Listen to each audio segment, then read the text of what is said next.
Halo, perkenalkan nama saya Yoga Valentino, saya dari Universitas Tanjipura.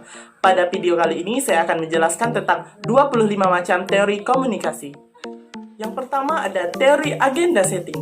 Teori ini beranggapan bahwa apabila media memberi tekanan pada suatu peristiwa, maka media tersebut akan membuat masyarakat menganggap peristiwa itu penting. Yang kedua ada teori nativisme. Teori ini berpandangan bahwa manusia merupakan satu-satunya makhluk ciptaan Tuhan yang dapat berkomunikasi melalui verbal. Yang ketiga, ada teori konstruksi media massa. Teori ini beranggapan bahwa media massa akan menampilkan informasi yang dianggap penting oleh masyarakat atau hal-hal yang sedang hangat-hangatnya terjadi di lingkungan tersebut. Contohnya, sekarang sedang heboh-hebohnya virus corona, maka media massa akan menampilkan hal-hal yang mengenai tentang virus corona. Yang keempat, ada teori komunikasi administrasi. Teori ini berpandangan bahwa di dalam suatu organisasi atau kelompok, terdapat hubungan timbal balik dalam menyampaikan pesan, bertujuan agar organisasi tersebut dapat berjalan dengan efisien. Contohnya, pada saat musyawarah, masyarakat memberikan argumennya masing-masing. Yang kelima, ada teori interaksi simbolik. Teori ini beranggapan bahwa manusia berperilaku sesuai dengan apa yang orang lain perlihatkan. Jadi, contohnya di sini, jika si A berbuat baik kepada si B, maka si B juga akan berbuat baik kepada si A. Yang keenam, ada teori pelanggaran harapan. Teori ini beranggapan bahwa di mana realita yang kita harapkan tidak sesuai. Contohnya, jika kita berharap respon yang lebih kepada seseorang, tetapi orang tersebut merespon tetapi tidak sesuai dengan apa yang kita harapkan. Yang ketujuh, ada teori disonansi kognitif, yaitu ketidaknyamanan seseorang terhadap seseorang yang diakibatkan oleh pemikiran, sikap, dan tingkah laku yang tidak konsisten. Contohnya, jika ada seseorang yang tidak perokok didekatkan dengan orang yang perokok, maka orang yang tidak perokok tersebut akan merasa tidak nyaman. Yang kedelapan, ada teori pengungkapan diri, yaitu teori ini di mana kita mengungkapkan diri kita kepada seseorang. Contohnya, kita mengungkapkan jati diri kita atau sifat-sifat kita kepada seseorang. Yang kesembilan, ada teori use and gratification. Teori ini berpandangan bahwa individu akan menggunakan media yang ia sukai. Contohnya, jika kita menyukai kartun, maka kita akan mencari media-media yang menayangkan kartun. Yang ke-10, ada teori ketergantungan, di mana khalayak sangat bergantung pada informasi yang disampaikan oleh media dalam rangka memenuhi kebutuhannya. Contohnya, pada saat media menayangkan sinetron, maka ibu-ibu juga tidak mau ketinggalan akan sinetron tersebut. Yang ke-11, ada teori inokulasi. Teori ini berasumsi bahwa seseorang yang tidak memiliki informasi yang banyak, maka akan mudah dipengaruhi. Contohnya, anak-anak yang berusia 17 tahun yang baru saja akan memilih untuk pertama kalinya, biasanya mereka cenderung mudah dipengaruhi. Yang ke-12, ada normatif teori. Teori ini berasumsi bahwa seharusnya media massa dapat menampilkan hal-hal yang sesuai dengan norma yang ada di lingkungan masyarakat. Contohnya, media massa tidak boleh menampilkan hal-hal yang berbau pornografi. Yang ke-13, ada social learning theory. Teori ini berasumsi bahwa media massa dapat digunakan untuk pembelajaran sosial.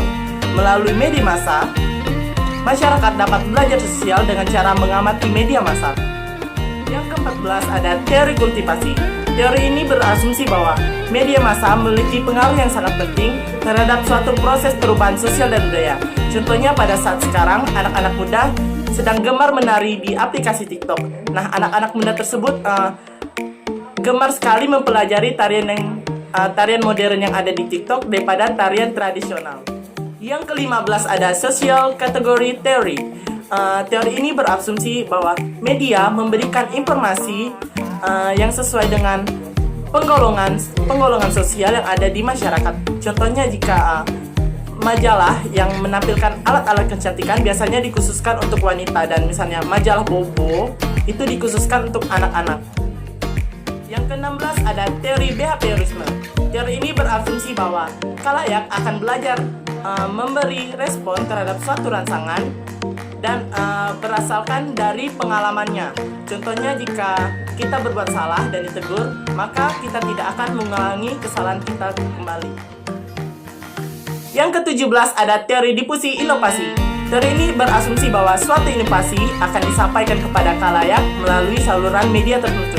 Contohnya pada saat ini pemerintah yang akan mentiadakan ujian nasional. Nah, inovasi tersebut disampaikan melalui media, baik melalui media cetak maupun media elektronik. Yang ke-18 ada teori humanisme. Teori ini beranggapan bahwa komunikasi dapat diterapkan di dalam dunia pendidikan. Yang ke-19 ada social relationship theory.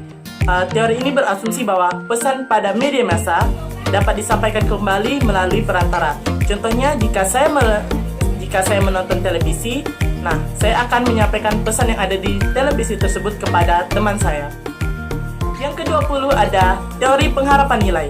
Teori ini berasumsi bahwa masyarakat akan memilih suatu media dan akan mengevaluasi media tersebut.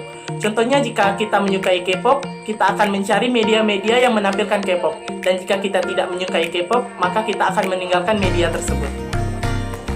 Yang ke-21 ada teori hipodermik.